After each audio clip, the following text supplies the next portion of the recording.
What's up, fight fans? Thank you once again for coming through. Much appreciated. Remember, if you're new to the channel, please hit that subscribe button. If you're not, and you come back to watch another video, thank you very much. Alright, so just breaking news has broke. That makes sense? Breaking news has broke.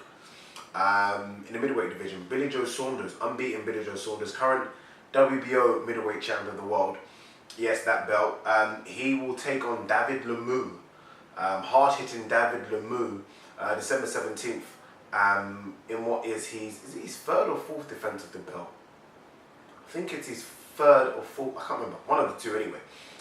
He will travel though. It's been agreed that he will travel to Canada for this defense, and that surprises me. I guess I say it surprises me.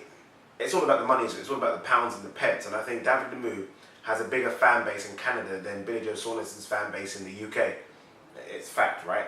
Billy Joe Saunders doesn't really do great numbers here. I say here, I'm in Nigeria, but you know what I mean, in the UK, doesn't really do good numbers. Whereas David Lemieux is pretty much a star in Canada, and you can expect a massive turnout. So I think it just comes down to that more than anything. But again, it is a surprise for me to let Frank Warren let arguably his biggest name alongside Carl Frampton right now travel to Canada, so almost enemy territory, and face the hard-hitting David Lemieux. And David Lemieux does hit hard. I think it's a fantastic fight for the middleweight division. Obviously, we have Danny Jacobs coming up. He's fighting, next month for his first fight under the Matchroom banner. We just recently saw GGG Alvarez. They will probably rerun that fight and go again for March, April.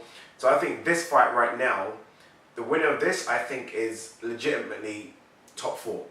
Top four. So I have GGG, Jacobs, Canelo, and then the winner of this fight. I think Lemieux is a good boxer. I think his boxing skills are underrated. Everyone just looks at him as a puncher.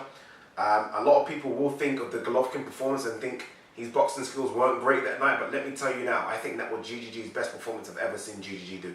I honestly think, in terms of performance from GGG, I don't think GGG's actually fought better than that. I don't think he ever will fight better than that in terms of a whole performance. It was fantastic. So don't take too much away from Lemieux because of that defeat. He's lost to Joachim Alcin, is that how I pronounce his name? Joachim Alcin, and he's also got smoked by Rubio. So he's done well to rebuild his career. He had 2 defeats back-to-back against Alcin and Rubio, and I kind of thought that was it for him. And then he's done well. Obviously, he got the Golovkin fight, didn't do too bad in there, but then obviously after that he beat Curtis Stevens, and he also beat Tapia, I think, if I remember quite rightly. So he's done well to rebuild his career. These two have gone back and forth over Twitter. And I actually thought it was a fight that wasn't going to happen, but it's now signed, sealed, and delivered. So it's a fantastic fight. Again, boxing wins right now. We're getting the matchups we kind of want to see.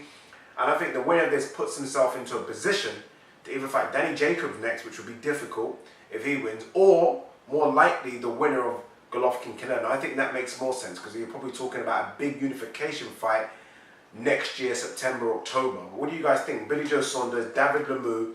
If I had to pick a winner now with Billy Joe Saunders, I think that a boxer always beats a puncher, and I think Billy Joe Saunders' boxing is way underrated. He's a good boxer, he is undefeated, and he made a top 10 middleweight in William Monroe Jr. look pretty shit, didn't he? So I think he's underrated.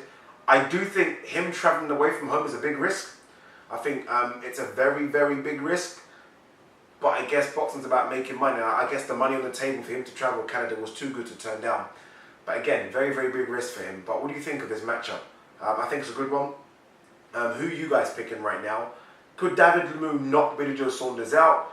Could Billy Joe Saunders just do what he does to most people, which is just outbox them? Does he need a bit more at this level than just a case of outboxing? Does he need to show that he's got a punch as well? And legitimately, if Golovkin was to win and Billy Joe Saunders was to win, I guess I say Golovkin wins, but you know, if Golovkin fights Alvarez again, could Billy Joe Saunders do anything against Golovkin? I wouldn't mind seeing Golovkin versus Billy Joe Saunders, Canelo versus David Lemieux, and maybe Chuck Jacobs in the mix as well. So I think we've got 5 very, very good middleweights, and some others up and coming as well. Like I think Jamal Charlo is a danger for everybody. Everyone. I expect him to struggle to get fights because I think he's just stylistically a bit of a problem for most of the weight. But let me know what you guys think. Great fight, big announcement, and finally, I think we're starting to see Billy Joe Saunders show how good he is and how active he is as well. Remember, this will be his 2nd fight underneath the Ingle camp. So hopefully we'll see a bit better in terms of performance than we did against William Monroe. And I think it will have to be to beat David Lemieux. But right now I'm going for Billy Joe Saunders to win and by points as well. Peace.